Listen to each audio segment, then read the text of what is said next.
Paz do Senhor, meu irmão, a paz do Senhor, minha irmã, sou a Bispa Eliane, trazendo para você mais uma parte aí do estudo. Estamos um pouco atrasada, né? Mas do estudo curando feridas emocionais. Tema de hoje, deixe o passado, deixe o passado. Vamos lá? É um estudo de Joyce Meyer, né? Que nós estamos compartilhando em áudio aqui com você. Esperando te ajudar a curar feridas e te ajudar também a ajudar outras pessoas. Amém?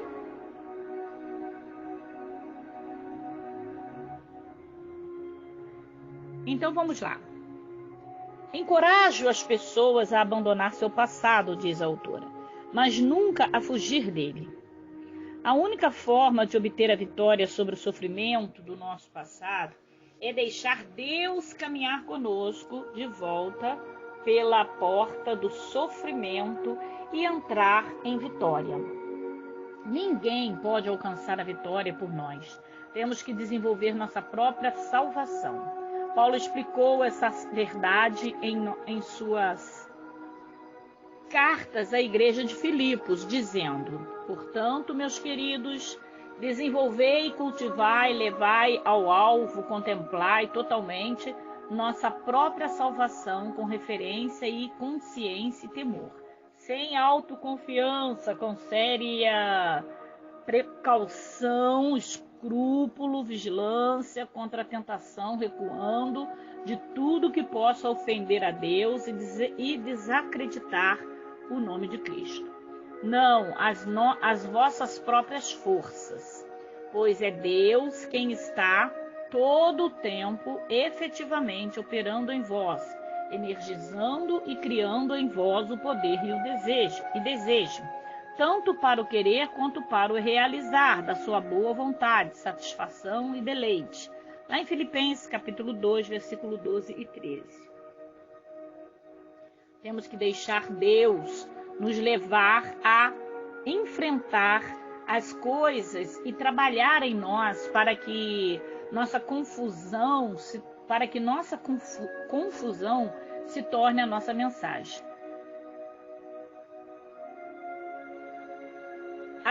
As dificuldades que temos de enfrentar do nosso passado nos preparam para a bênção de Deus em nosso futuro. Mesmo Jesus teve um tempo de treinamento para o futuro.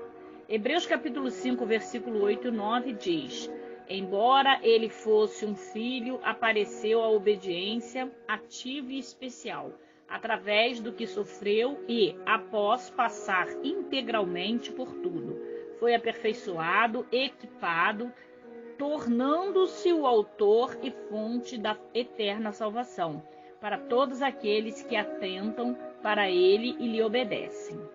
Houve um período na vida de Jesus do qual nada ouvimos sobre o que lhe aconteceu.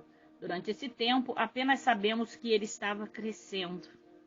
Nós também passamos por tempos de crescimento, dos quais somos incapazes de falar a respeito com alguém. O tempo pessoal de crescimento que devemos enfrentar pode tratar-se de coisas dentro de nós que não aprendemos, mas quando finalmente chegarmos ao lugar do qual Deus queria nos levar, constataremos como o nosso passado nos preparou para aquilo que Deus desejava durante todo o tempo.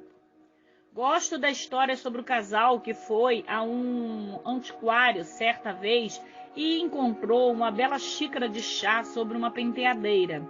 Eles a pegaram na penteadeira e assim puderam vê-la mais de perto. Então disseram: vamos comprar essa xícara maravilhosa? Subitamente a xícara começou a dizer: não fui sempre assim. Houve um tempo em que eu era apenas um frio, áspero e descolorido punhado de barro. Um dia, meu mestre pegou-me e disse: eu farei alguma coisa com isso. Então ele começou a me amassar, a me enrolar e a mudar a minha forma. Eu disse: o que você está fazendo? Isso dói. Não sei se quero parecer com isso. Pare.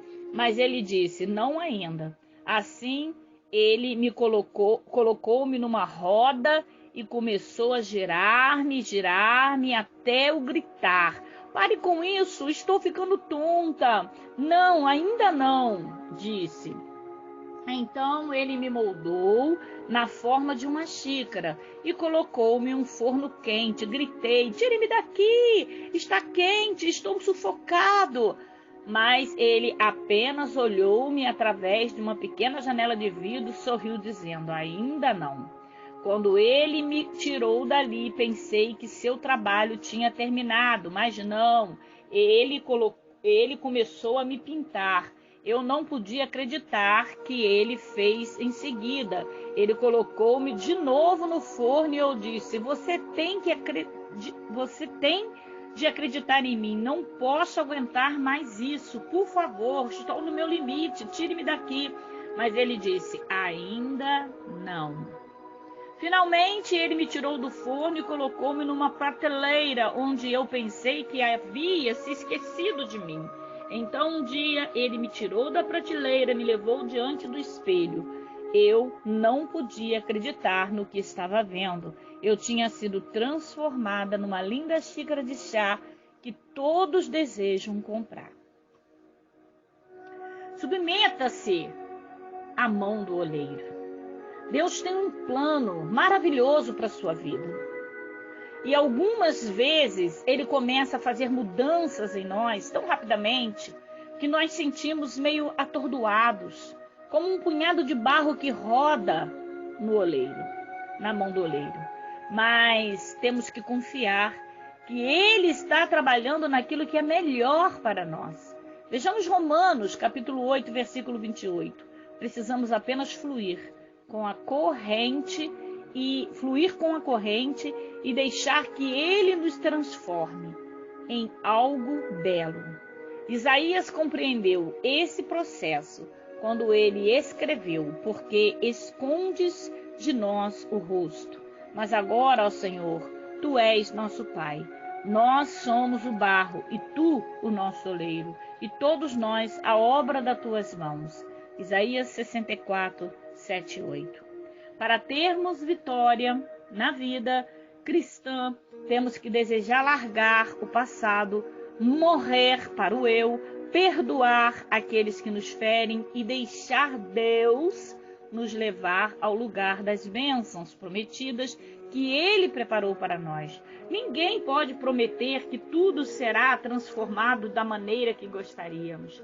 Algumas coisas podem nunca se tornar de forma que desejamos, mas Deus pode nos mudar tanto que não iremos nos importar.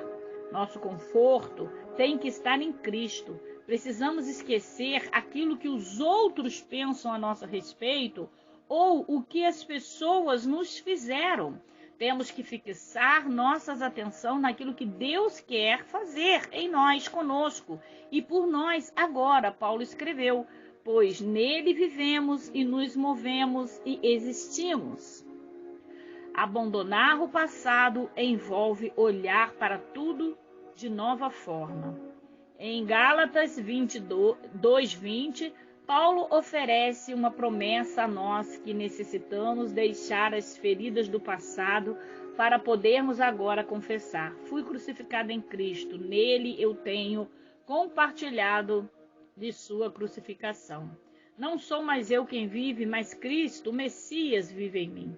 E a vida que eu agora vivo no corpo, vivo pela fé, por aderir e apoiar e confiar completamente no Filho de Deus que me amou e me deu-se a si mesmo por mim.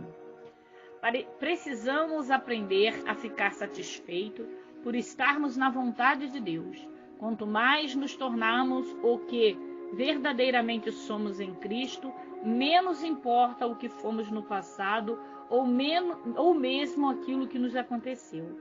Paulo disse, considero tudo como perda, comparada com a possessão do privilégio incalculável, a preciosidade grandiosa, o valor insuperável e o supremo privilégio de obedecer a Cristo Jesus, meu Senhor e de progressivamente tornar-me mais profunda a intimidade, familiarizada com Ele, e percebê-lo, conhecê-lo e compreendê-lo mais plena, claramente. Filipenses capítulo 3, versículo 8. Ele acrescentou: pois meu firme propósito é que eu possa conhecê-lo, que eu possa progressivamente tornar-me mais profunda e íntima familiarizado com Ele, percebendo, conhecendo e compreendendo as maravilhas da sua pessoa mais forte e claramente. E eu possa, da mesma forma, vir a conhecer o poder que flui da sua ressurreição, que é exercício sobre os crentes, de modo que possa assim compartilhar seu sofrimento para ser continuamente conformado no espírito da sua própria semelhança, a sua morte na esperança de que seja possível alcançar a ressurreição espiritual e moral, que me levanta dentre os mortos, mesmo quando no corpo. Filipenses capítulo 3, versículo 10 e 11. Há lugares profundos para descobrirmos em Deus, e há lugares profundos em nós que somente Deus pode preencher.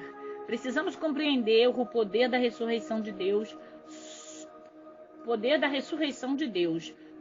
que nos levantará dentre os mortos, mesmo enquanto vivemos no corpo. Assim como a águia descansa suas asas nas correntes do ar para plainar acima das nuvens, Cristo nos levantará acima da tempestade de nossas vidas.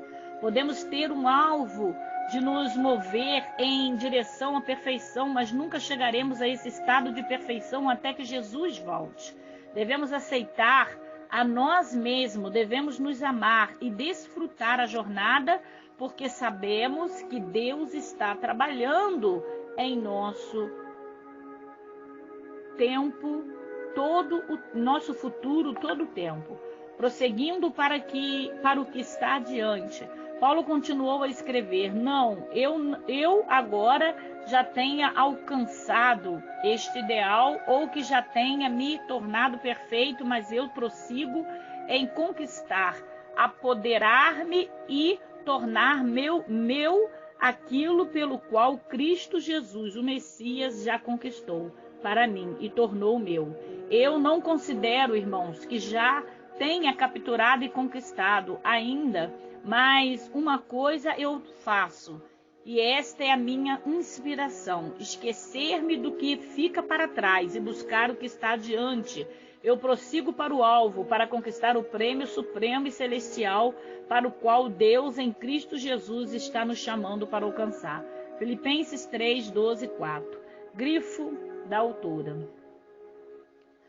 Amado, se você tem que se sentir miserável por causa das coisas que aconteceram no seu passado, eu te encorajo a fazer como eu fiz, diz a autora. Colocar seu foco numa nova direção. Determine ser o que Deus quer que você seja, ter o que Deus quer que você tenha e receber o que Deus quer que você receba, o que Jesus morreu para lhe dar. Quando você estiver pronto para mudar, diga: não vou mais viver na escravidão.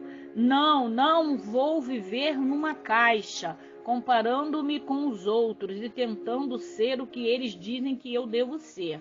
Não posso fazer nada a respeito do que ocorreu no meu passado, mas posso fazer algo sobre o meu futuro.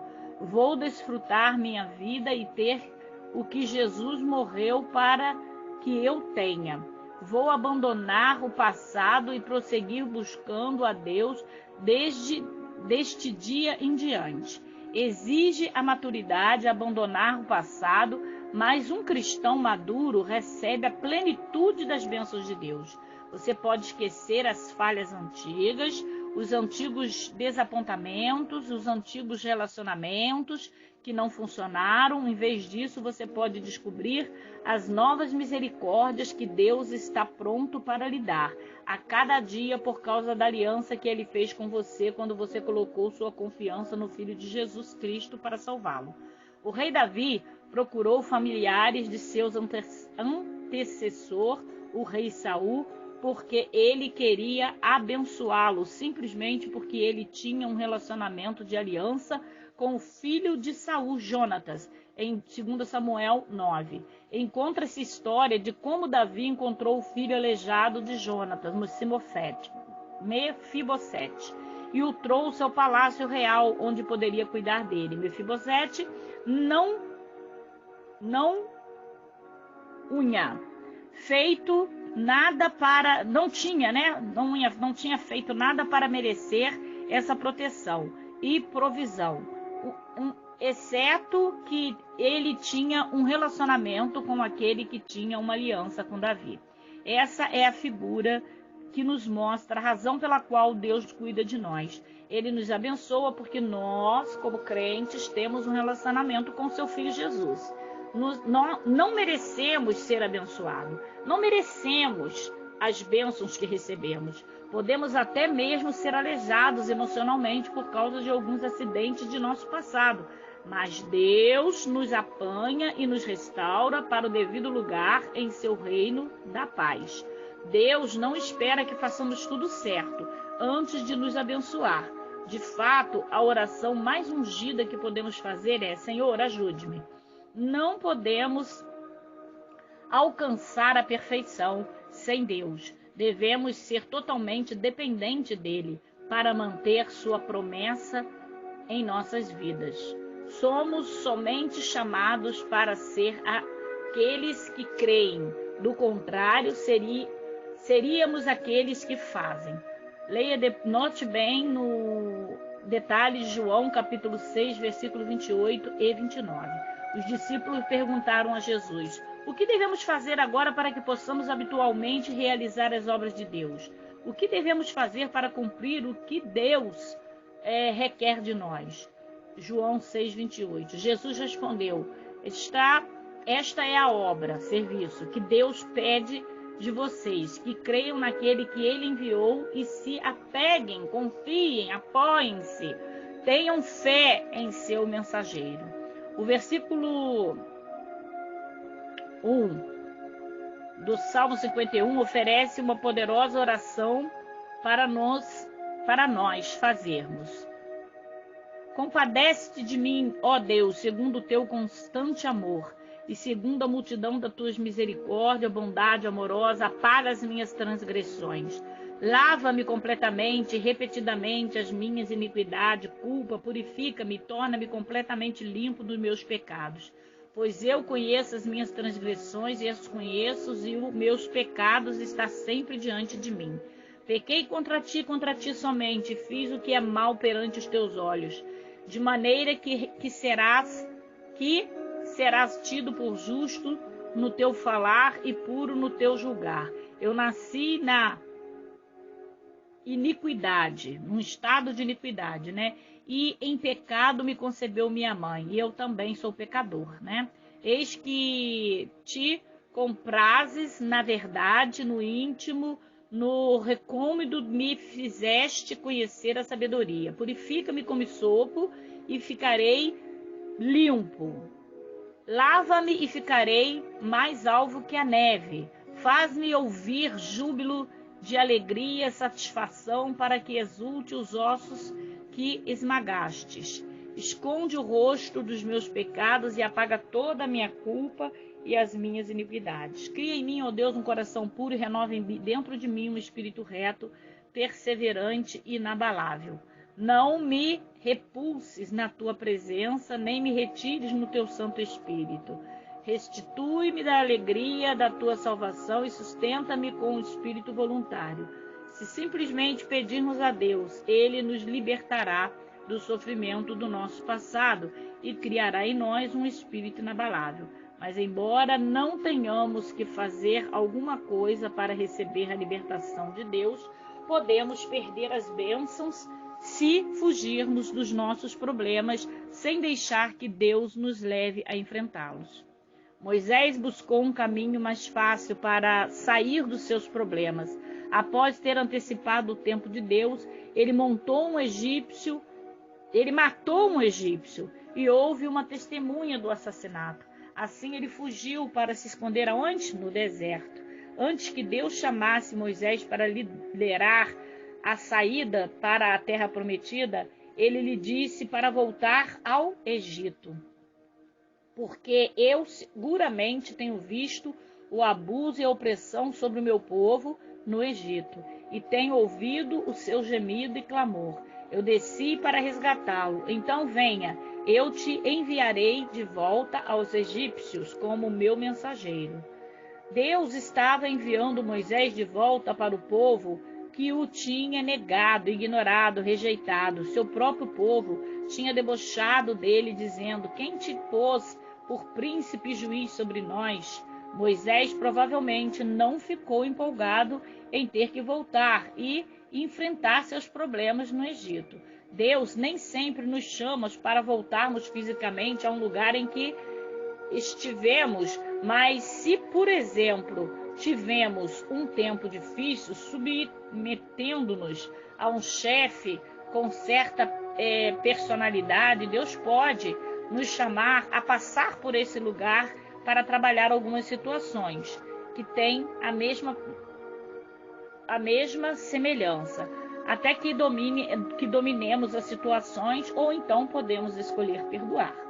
Deus não quer que estejamos em fuga. Ele quer que perdoamos e confrontamos os nossos medos e frustrações e apagamos, deixamos para trás, com o objetivo de encontrar a paz nele. Se estivermos com dificuldade de perdoar, teremos que voltar. Em 1 Reis 19, Elias fugiu quando Deus lhe disse que voltasse e completasse o que ele lhe mandara fazer. Quando Jonas fugiu de seus problemas, ele foi engolido por um grande peixe. Quando Deus o liberou do peixe, ele disse que voltasse a Nínive e proclamasse sua mensagem para que as pessoas ali pudessem, ouvir. Se tentarmos resolver nossos próprios problemas sem esperar em Deus, podemos nos envolver em grandes confusões. Sara fez isso quando convenceu seu marido Abraão a ter um filho com a sua serva Agar, em vez de esperar pelo filho que Deus lhe prometera. Agar finalmente fugiu por causa da maneira como Sara o tratara, mas o anjo do Senhor disse: volta para sua senhora, submeter-se ao seu comando. Ele prometeu abençoar sua obediência ao lhe dar muitos descendentes. Deus pode lhe dizer para voltar a lugares de suas frustrações e dor, se você não conseguir liberar o perdão e se curar sozinho. Mas Ele pode lhe fazer voltar para que possa conduzir-se através da porta do sofrimento novamente para viver vitoriosa. Não fuja do seu convite para a cura emocional. É melhor esquecer e escolher perdoar. No próximo estudo, formas pelas quais as pessoas fogem dos seus problemas. Até lá, Deus abençoe.